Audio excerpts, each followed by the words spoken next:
What's going on, guys? Today we're going to be doing a shadow fade. Shout out to my client, Dr. Cellini. Check him out on YouTube. Alright, let's do this thing.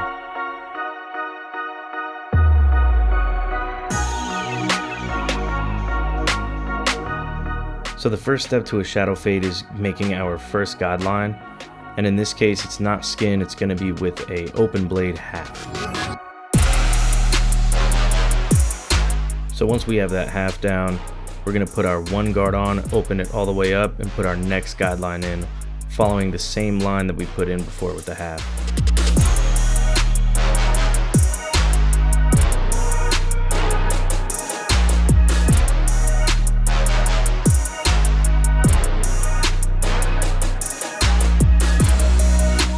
So once we finish making that guideline, we're going to blend it out using the half guard. I usually start with it closed and then open it up as I go.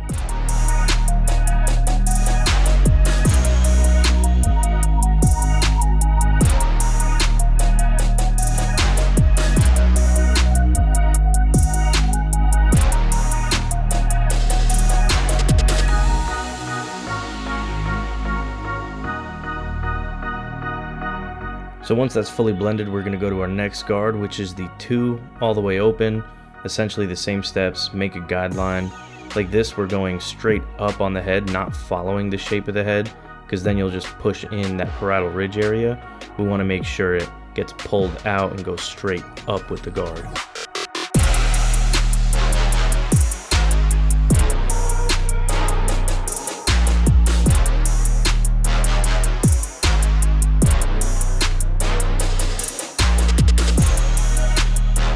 Once we do that all the way around, we're going to put our next guard on, the 1.5 guard. Same thing like that half guard, we're going to start closed and then work our way open all the way up until it's fully blended.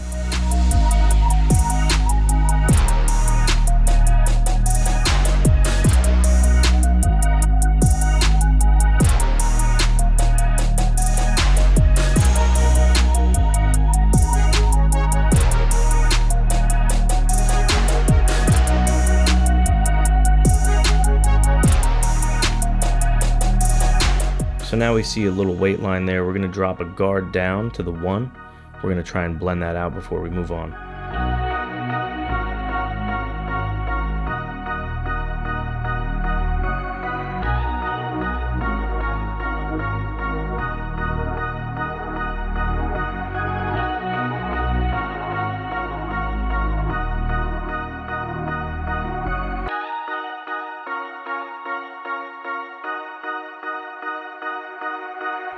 Since we started blending more, we kind of pushed everything up a tiny bit, so we just take that 2 guard open one more time, close it a little bit when we need to, and just make sure everything's nice and blended and even.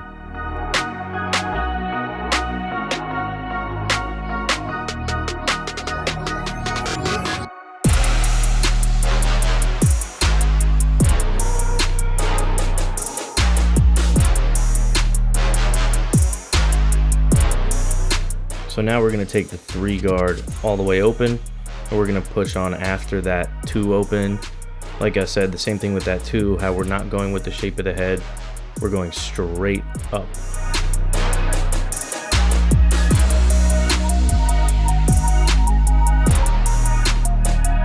So here we're going to start the taper.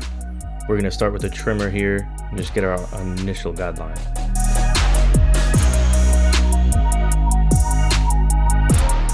Next step is the foil shaver.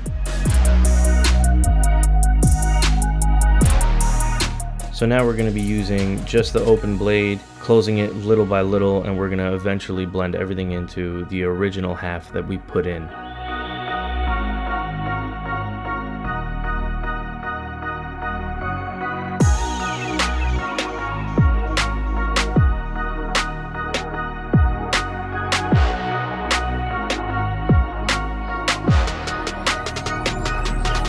I noticed we had a little bit of a weight line here on the back of the head, so I put the 1 guard on, and I'm going to slowly close that until that line is completely gone.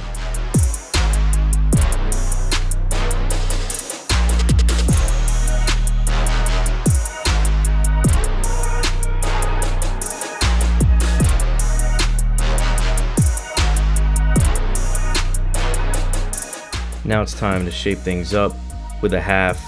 It's pretty short, so you have to make sure you get a nice sharp trimmer to make sure there's a clear line there.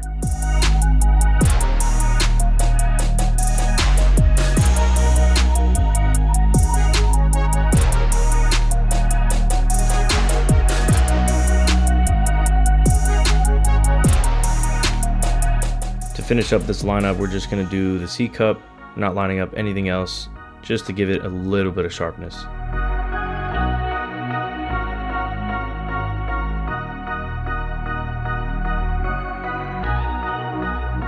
So now it's time to start the top. We're just going to want to wet his hair first. I don't really use any crazy parting or anything fancy, but it gets the job done really well and it's a consistent product, and that's the most important thing. To start cutting the top, we're going to want to set our initial guide length with the front. We're going to pull it straight up, find out how much he wants to take off, and just cut straight across.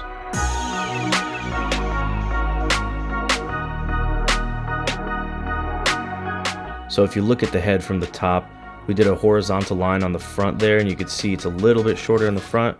And now we're just going to bring that all the way straight back like a mohawk to give us our second guideline.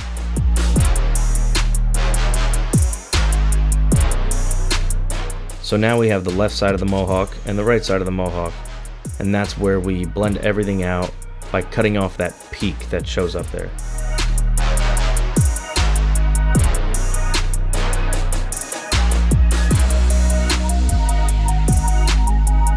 So now that we have the main top part done, we're going to be doing some layering. Because it is combed over, sometimes the hair hangs over and we want to make sure everything's nice and blended over.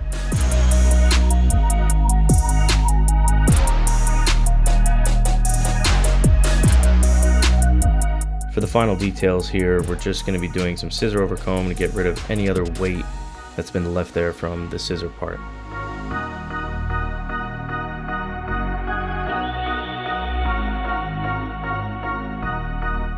So now it's time to style this comb over. When I'm doing a comb over, I always start with the front, push everything kind of back and up. After that's done, you're gonna go to the part side and pull it all over to the side. You want as much volume as you can get because product always weighs it down in the end.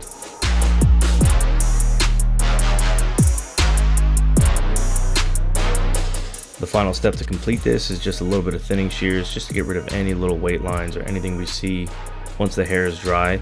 It's harder to see once the hair is wet if there's any lines there, but once you blow dry it, you'll see everything nice and clearly.